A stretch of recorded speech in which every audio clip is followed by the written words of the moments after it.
So this month marks the 4th month of me having started my video series of debunking different grifters and bad faith criticisms of media. It all started back with my video on anti-woke film criticism not being real criticism, which in turn was spawned from a frustration of mine of seeing people who didn't really seem to understand how to describe why a film project or television show or game that they may have been looking forward to might have failed beyond just calling it quote-unquote woke. Inevitably, a lot of these people are either anti-woke grifters themselves or someone who may have been influenced by this particular mentality, whether intentionally or not. Personally, as someone who really loves film and wants to see more people truly diving into what works about a film and what they love about it, or discussing what might have caused a film to fail in their personal opinion and discussing what went wrong about it in their eyes, it's definitely frustrating to see what could be this more layered, legitimate kind of criticism, and see it just boil down to, it's woke, or there's DEI hires, or this is too stunning and brave. The first video I did on this, called Anti-Woke Film Criticism is Not Real Criticism, was something I made out of a personal exhaustion of seeing this kind of bad faith criticism. And funny enough, after making that video, I found I wasn't even the only one who felt that way, given all the comments that came flooding in on that video from others who shared similar grievances with this kind of quote-unquote film review and wanted to see things revert back to proper film discourse. Since that video's release, I've tackled not just anti-woke grifters, but also grifters that are more left-leaning, such as Movie Bomb, and I have a few more that I plan to tackle in the future in this Hunting Griftly Bears series as well. Looking at you, Sloan, in your Steven Spielberg video, and yes, I've officially decided to call this series Hunting Griftly Bears. Why? Because it's funny.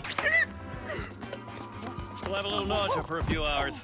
The name was actually suggested on a recent stream of mine, and I liked it so much that I decided to stick with it. But since doing these videos and making it very clear why I do them, I've actually seen some people wanting me to make a video solely defining what a grifter is, and personally I can really see why, since even in my own comments section at times, I've seen some people confused on what exactly a grifter is defined as. And inevitably, I've also seen people in the comments attempt to call me a grifter as well for doing these videos calling grifters out. This is something I admittedly expected to happen, knowing what I was getting myself into when I first started going on this journey 4 months ago now, since at this point pretty much everyone who directly calls out grifters on this platform has been called a grifter themselves at one point or another by the exact fans of the people that they're criticizing. Channels like Movies with Mark, Anthony Gramuglia, and the Birdman have also had similar things happen to them as well. Especially in the Birdman's case, he made a video a while back as part of his Exposing the Grift series discussing how he had people inevitably calling him a grifter in his own comments under that series. Funny enough, in one of my own videos recently, both me and the Birdman were called Disney shills and grifters by the same user, which I find very funny. Anyone who knows me knows how much I've criticized modern Disney for constantly remaking a lot of their classic animated movies and live action, as well as how they've run Marvel and Star Wars into the ground by pure means of oversaturating content in theaters and on Disney+.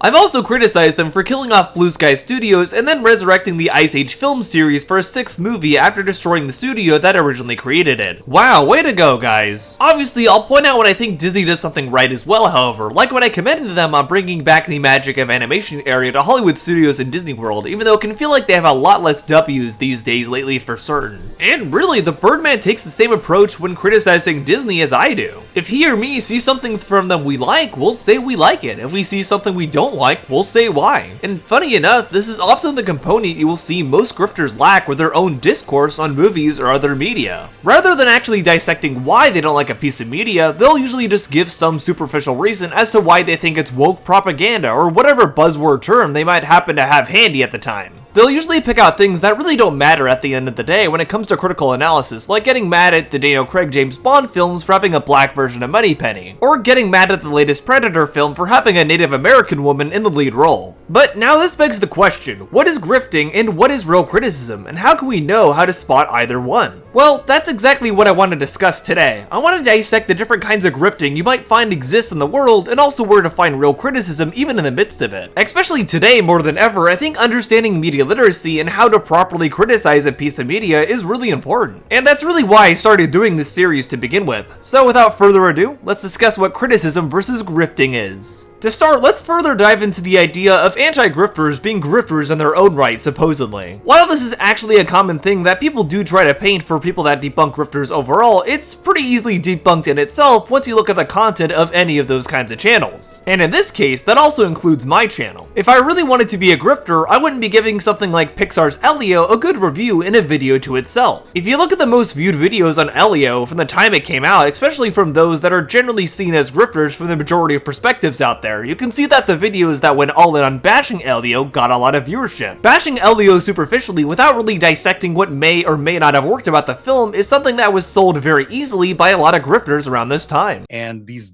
professional Disney photographers, the guy who took Michael Eisner's board pictures, taught us how to take pictures the Disney way. And it wasn't even the Disney way, it was the professional way. And the first thing they taught us, and if any of you know anything about art, you'll understand what this is, but it's called the rule of thirds. While watching Elio, I couldn't help but notice throughout 80% of the movie, all the action was in the dead center of the screen. Would you concur with that, Chris?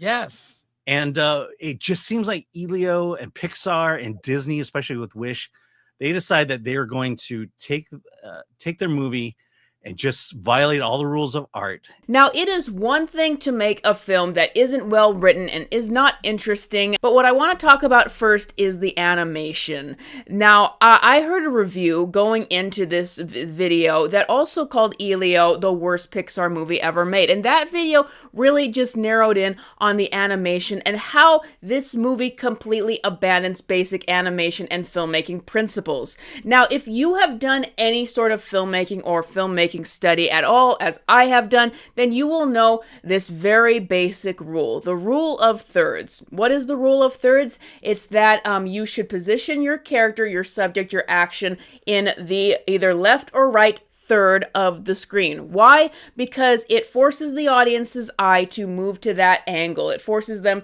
to move to whatever off-center angle it is and continuously engage with the action. Now, this is just one of the most basic rules of filmmaking that anyone knows. But when I saw the film, that review only slightly prepared me for what? Because yes, everything in Elio is portrayed dead center in the film, to a distracting level, to an almost comical level. I find it so funny that Film Threat initially brings up the supposed criticism of Elio by talking about the rule of thirds, even though that really has nothing to do with the quality of the film or the story, since a lot of acclaimed Pixar films actually break this rule as well, and then of course Jester Bell decides to go ahead and try to parrot this talking point that doesn't even make any sense to begin with. Really just shows a lot about how these guys really think about criticism. Channels like Geeks and Gamers, Jester Bell, and Clownfish TV of course went all in on this, and they even made multiple videos about the subject long after the movie had already come out. They continued to try and strike the same stone over and over again, trying to milk as much negative content that they could from Elio. And really the majority of the content made on Elio from these people, even the ones that were phrased as actual reviews, didn't really come off as real reviews at all. Rather than actually looking at Elio as a film and talking about the things that really matter when reviewing a film, such as storytelling, pacing, characterization, and things like that, they were just talking about things like box office numbers and the fact that the film previously had queer themes in it that they didn't like. If I had really wanted to be a grifter, I probably would have done the same thing here, but I personally liked Elio, and so I gave it a good review and left it at that. I didn't go to one extreme and then make a bunch of videos continuing to go to that extreme to try to sell my audience on Elio being woke propaganda or the worst Pixar film ever or something like that. I enjoyed the movie a pretty decent amount, talked about why, and then left it at that. And really, that's what criticism should look like overall. Not continuing to grind the same superficial acts over and over or the same personal gripes you have with a piece of media or the people behind it, but just giving your honest thoughts on the piece of media itself and then leaving it at that. And obviously that sounds simple, but the reality is, in a grifter situation, they'll just do that and take the easy route to gain as much traction as possible. I don't do that because I don't think like that. I think like a critic. If I enjoy something, I'll say why I enjoy it and why specifically I was able to enjoy it. Same if I don't like something, I'll discuss in specifics why I don't like that product. This also is the case with my Love on the Spectrum review. I do know a good chunk of people, even other people on the spectrum, who really like that show. However, I didn't. Rather than going with the majority of the vote in the show and saying it was really good, I talked about why I personally didn't like it and the things I disagreed with. However, I also did make sure to bring up the things that I think Love on the Spectrum actually does right, rather than just making the whole thing a scathing, overly negative review full of superficial talking points, like a lot of these grifters do. If you're feeling like you don't like a piece of media, or if you do like one, you shouldn't have to pretend the opposite, and especially the extreme opposite, just to gain brownie points or clout. And you especially shouldn't have to bring superficial things into it that really don't matter when you're criticizing a piece of media anyway, and really that's exactly what these grifters do. They want to sell their audience on the idea of quote-unquote wokeness ruining every movie out there, when really that's not the case at all. Movies like Sinners or Superman or Wicked were all critical and commercial hits despite having a lot of the elements that these guys always consider quote-unquote woke. Huh, gee, it's almost like go woke, go broke isn't a real thing at all. Yeah, well, walk not coming back.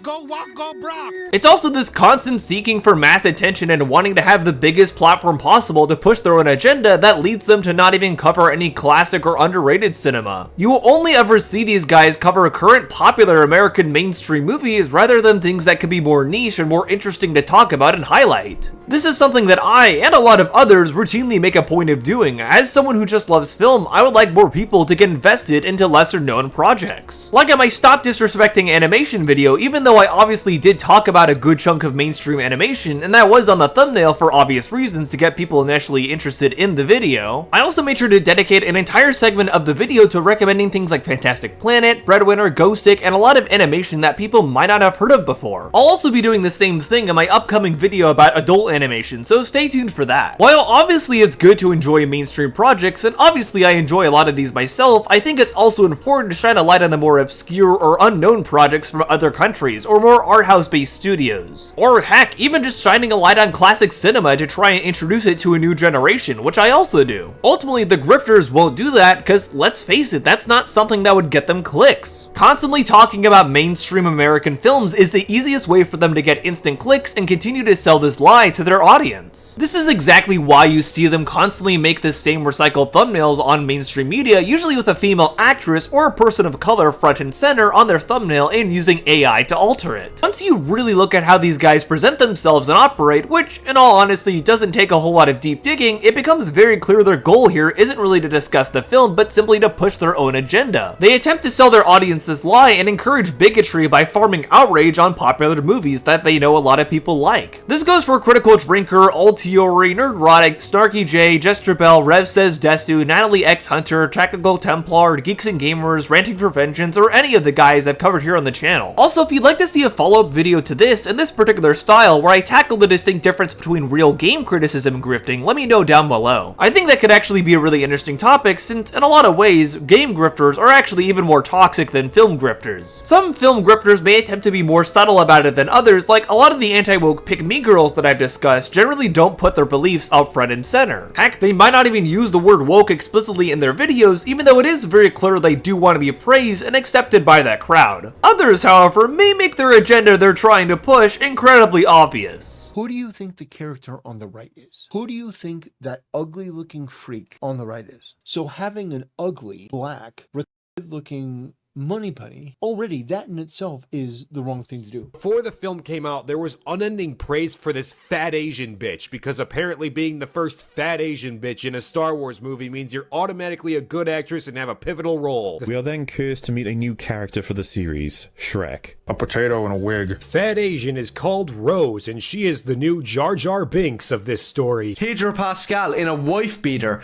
walking around looking for his shirt or something. And with the homo Freddie Mercury mustache and the brown skin, he looks like he's walking around looking for his taco or his boyfriend. I think it is really funny when these guys have a mask off moment and are just incredibly open about the fact they are doing a grift and they're aware of that, or when they don't even try to hide the fact that they're racist. However, there are times when some of them will try to defend the fact that they're a grifter, such as Altiori. Altiori has been labeled as a grifter by a lot of people, of course, and rightfully so. She does have a very clear agenda with her channel, and most of it is leaning into anti-woke sentiments and trying to make the claim that all female protagonists are bad and trying to sell her audience on that idea. Funny enough though, not too long ago, she actually tried to make a video claiming that she wasn't a grifter and trying to debunk these claims. Let's see what she had to say. And it's so freaking annoying because once again, it's one of those cases where people are using words and don't know what they mean. It's also people misusing words in an attempt to insult people who don't agree with them.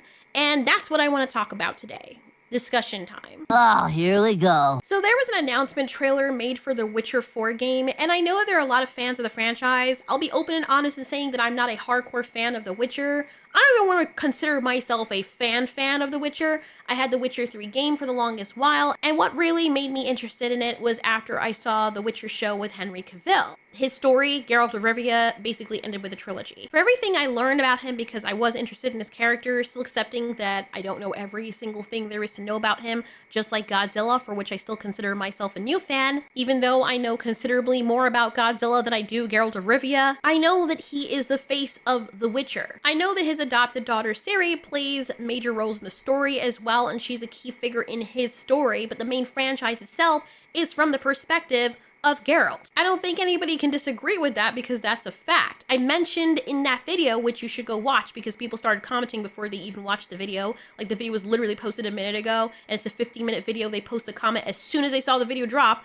and they just looked at the title and thumbnail like, yep, I'm gonna comment. Newsflash, if you're gonna respond to someone, at least have the intellect to wait and see what they have to say in totality before you make a response. Because chances are you would have missed something that they said which answers your very question or your issue. Anyway, I already knew that people were gonna disagree with me because after I made the video, I recognized that most people were excited for the game, and that's completely fine. Even before that, I realized, okay, well, most people like this game. This is how I feel. The whole point of why I made that video is because, based on my opinion and my preferences in gaming, I was very tired of seeing female-led characters replacing male-led characters.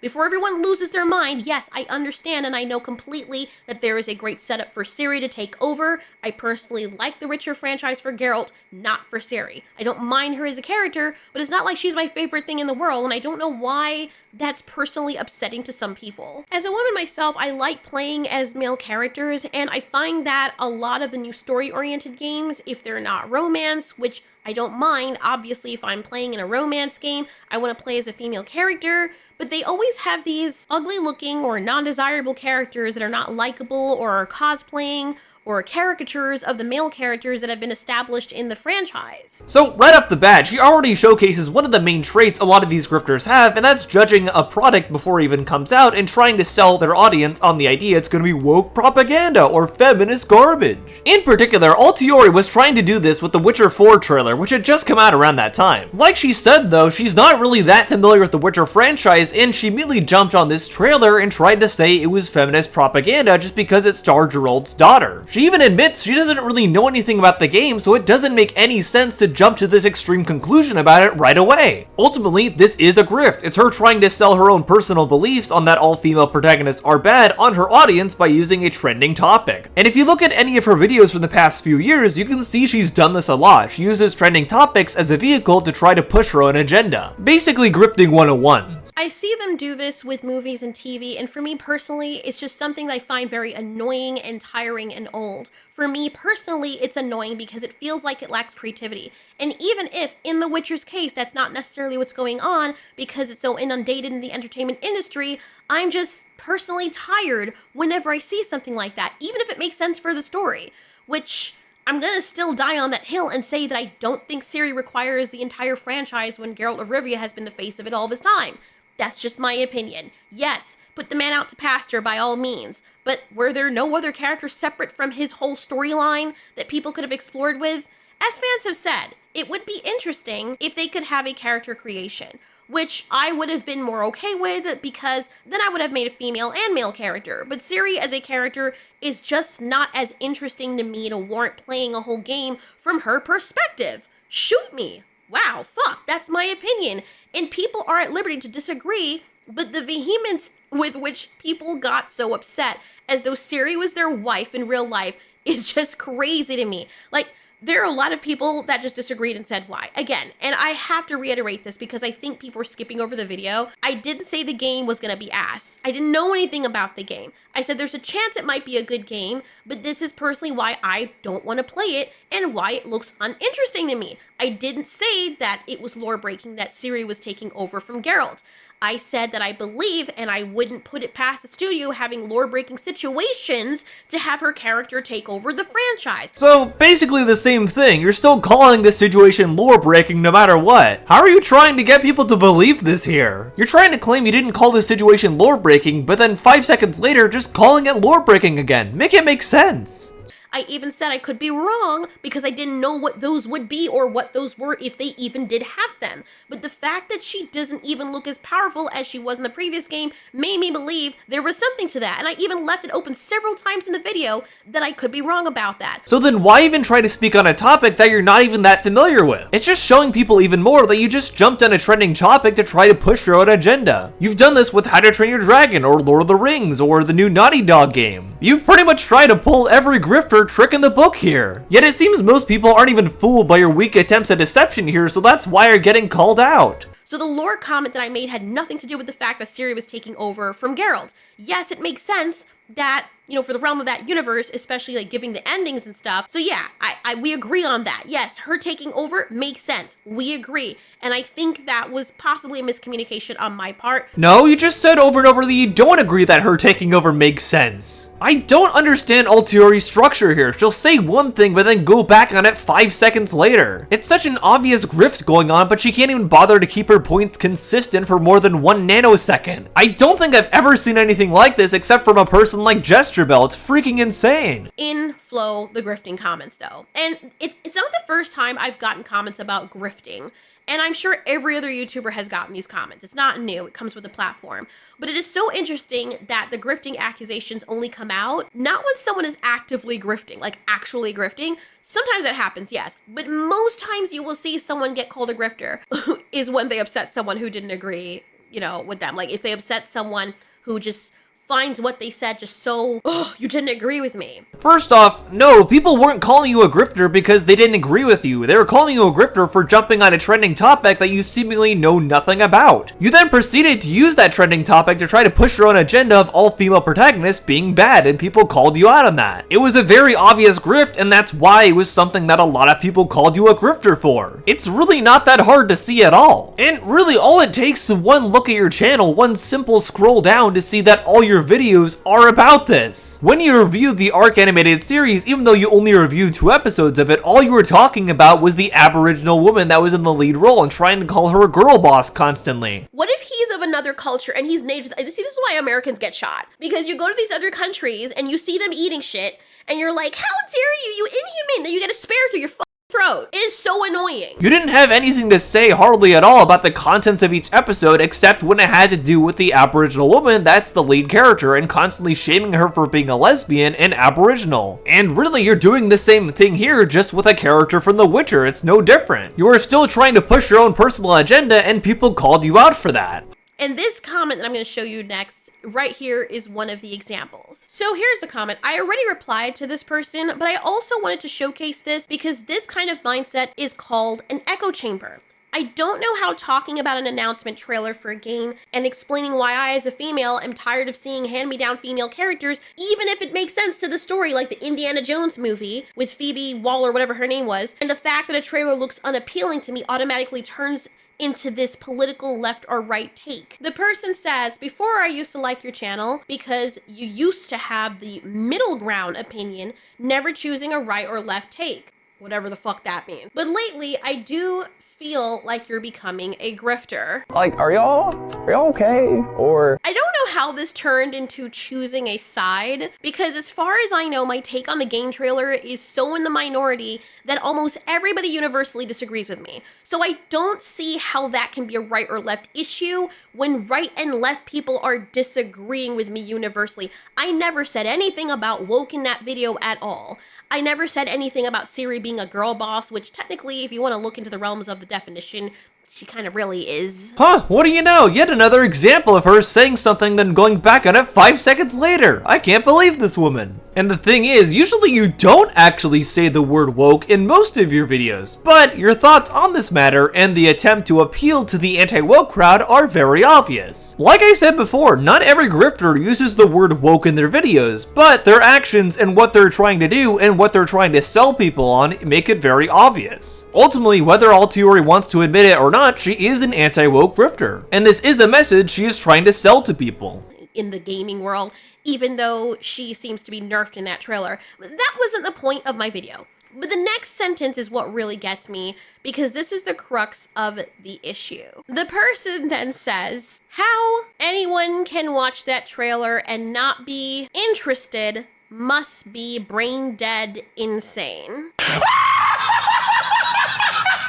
So let me get this straight, because I didn't find the trailer interesting. That means I'm brain dead insane.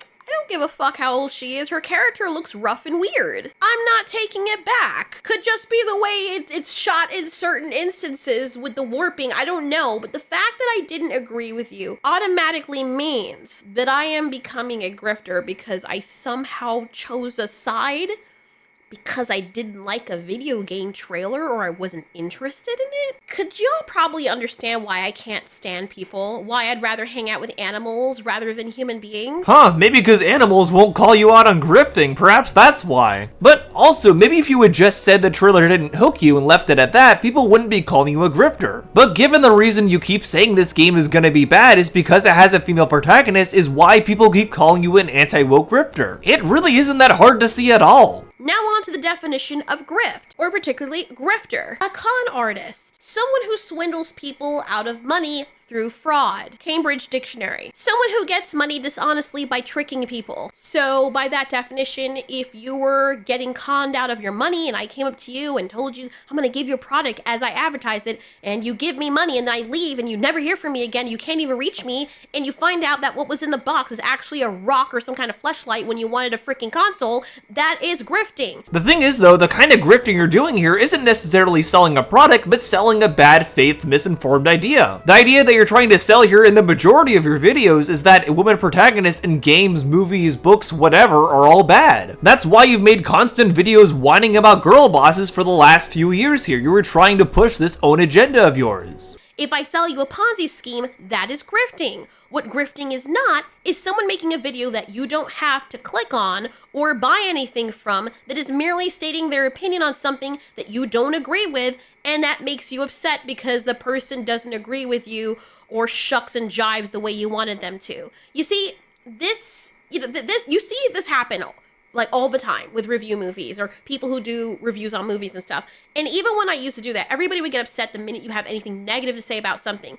Some people are saying the grift is obvious, but I don't understand what the grift is supposed to be if I'm doing what I have always done on this channel, which is talk about things that I want to talk about. The thing is though, you're not doing what you've always done on this channel as you claim here. Your videos actually used to be mostly about dragon and dinosaur related content, but then once you realized that anti-woke grifting is really profitable, you switched to that. That's why the majority of your content isn't even about dinosaurs or dragons anymore, the things you're actually passionate about. You'd rather create more inflammatory content like this and try to sell people on this idea that all female protagonists are bad. But now that we've established that Altieri is a grifter and not a real critic, although she will try to claim the opposite here obviously, I want to turn your attention to something else. The person who's pretty much the poster child for anti-woke or bad faith criticism on YouTube is the Critical Drinker. A lot of his videos are poised as movie reviews when really they're not really reviewing the movie at all and just trying to create anti-woke propaganda constantly. Much like all these grifters, Drinker always hits the same talking points and keeps hitting the same stone over and over, like trying to crap on the same people constantly, like Brie Larson or Rachel Zegler, and probably his favorite one, Daisy Ridley. He even reviewed a rather obscure movie of hers from earlier this year that was basically a Die Hard clone with her having an autistic brother in it. Of course, the fact that there was an autistic person in this movie is the reason why I personally went to see it, and I was the only one in the theater. But inevitably, Drinker will just go to see any movie that happens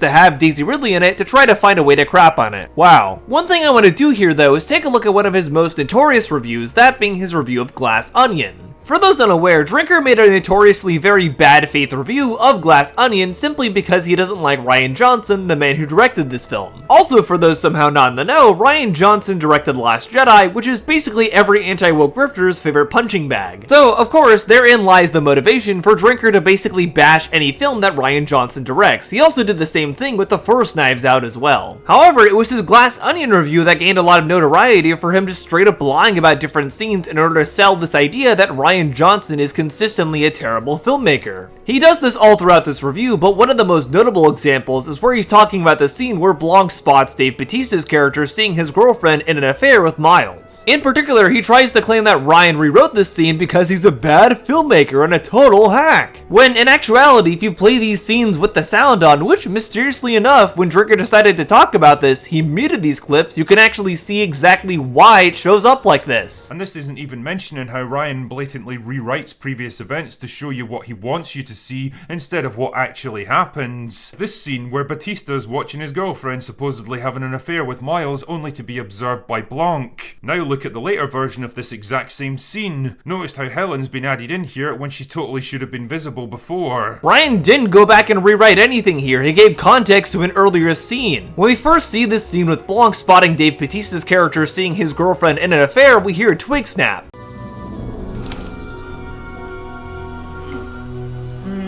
And at first, we're led to assume that it's Blanc that caused this twig to snap when he peeked out from the bush. Later, we're shown more of this scene and we actually get to see that it was Helen who caused the twig to snap and she was there watching with Blanc.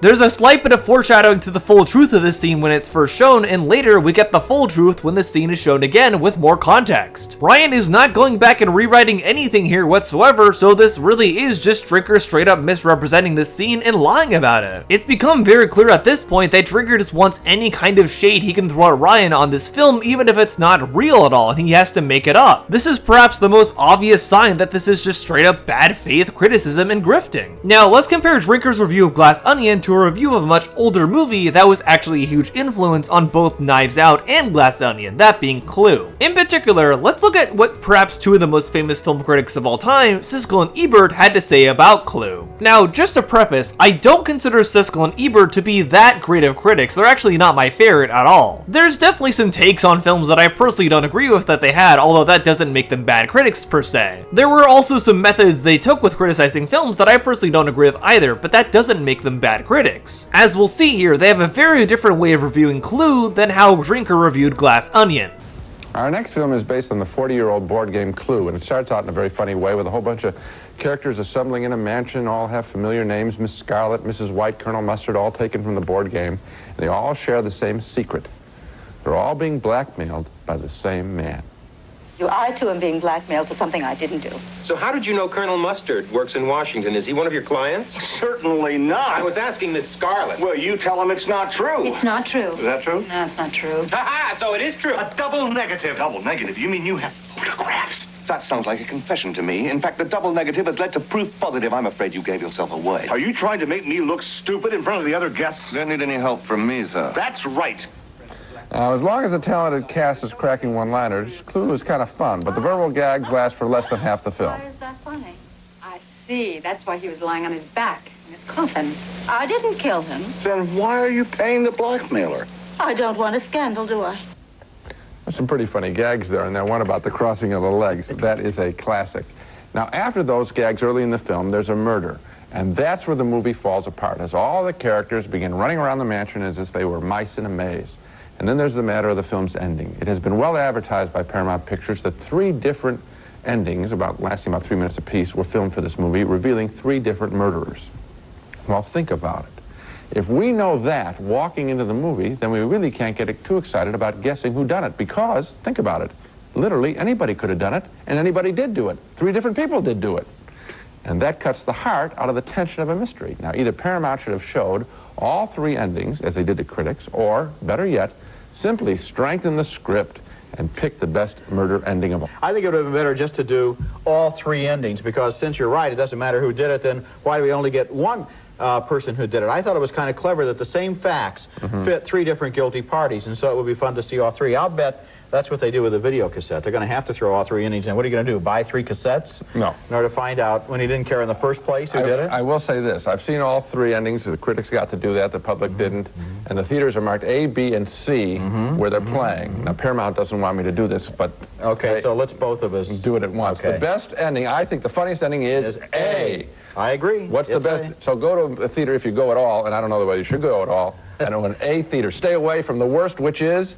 C. Right. Hey, you're smart. To make it even easier, probably be best if you didn't go to this movie at all. Now, while I don't completely agree with Siskel and Ebert's review on Clue here, I actually personally like that movie a good deal. I can see they still did give a good faith review of it. They highlighted the things they like about the film, such as the cast and the fact there's a lot of great chemistry between them and a lot of great gags throughout the film too. And they also highlighted the things they don't like about the film, such as the multiple endings and the fact they feel that kind of takes away from the overall whodunit mystery. They don't constantly try to nitpick little things about about the film or constantly try to take shots at the people behind it and the people that made it. That's exactly what Drinker is constantly doing here in his review of Glass Onion. He takes every shot at Rian Johnson and just nitpicks little things about the film or just straight up misrepresents them. There is no good faith here and not really any good criticism whatsoever either. While I don't think Siskel and Ebert are necessarily the most in-depth or nuanced critics out there, they've still provided a much better criticism of a murder mystery romp than Drinker ever could here. It's kind of wild that a review from two guys from 40 years ago now on national television is far better than any review that Critical Drinker has pretty much ever been able to put out. Chris Stuckman and Dan Murrell also made much better reviews of Glass Onion than Drinker did. Rather than just whining about Rian Johnson the entire time in the current state of Hollywood, they just talked about the things they liked about the movie and the things they didn't. See? Really not that hard, Drinker. Try to be like these guys. Overall, while there are different kinds of grifters out there, and it's important to spot that stuff, there really is only one kind of good faith criticism. It's the kind that's just being honest. At the end of the day, giving real criticism is giving your honest thoughts about a piece of media and giving nuance to why you think that way. There shouldn't be any kind of agenda pushing or bad faith going on, just your honest, nuanced thoughts about a piece of media. Unfortunately, there are a lot of these grifter types out there that do the complete opposite of this. That's why people like me, Anthony, Birdman, Moves with Mark, Pillar of Garbage, SK, and all the rest have started calling out these people because we are pretty tired of it. I would much rather see more nuanced, legit criticism out there than just a constant grift. And thankfully, it does seem like a lot of other people feel the same way, and there's been a lot of encouragement for me to keep doing this series. And while not every video is gonna be me dissecting grifters here, I do just cover film and animation overall, it is something that I'm more than happy to do and hopefully educate people on what real criticism looks like. I'm very glad a lot of people enjoy these videos, and I'm more than happy to keep up hunting Griftly Bears. Thanks everyone, but what do you think? Am I wrong? Are these grifters actually right? And who are some of your favorite film critics on YouTube? And do you think I should cover game criticism in the next video? Let me know in the comments below. But regardless, thank you for coming to the end of this video and hope you enjoyed it or learned something new from it. If you liked this video, be sure to give it a like or consider subscribing as well. I do lots of videos covering film and animation overall, so if you like this video, you'll probably like the other videos I have planned as well. If you'd like to hang out and meet fellow film and pop culture fans, consider joining my Discord. If you'd like to see other reviews of movies and shows, sometimes movies and shows that I won't cover directly here on YouTube, consider checking out my letterbox, which is linked down below. Special thanks to my patrons DDC1996, Trayvon Gibson, You the Guardian, Valve Games, Jared the Rabbit, Sparky Fluffles, MNBY123, Eliza Feller, Geothermal Penguin, and Sasha Blasik for supporting me that way. I appreciate you guys a ton, and thank you for pitching with the extra monetary effort to keep me doing what I'm doing here. Thank you for coming to the end of this video. Hope you enjoyed it or learned something new from it. But for now, I've been Otterly Noah, and I'll see you on the other side. Bye!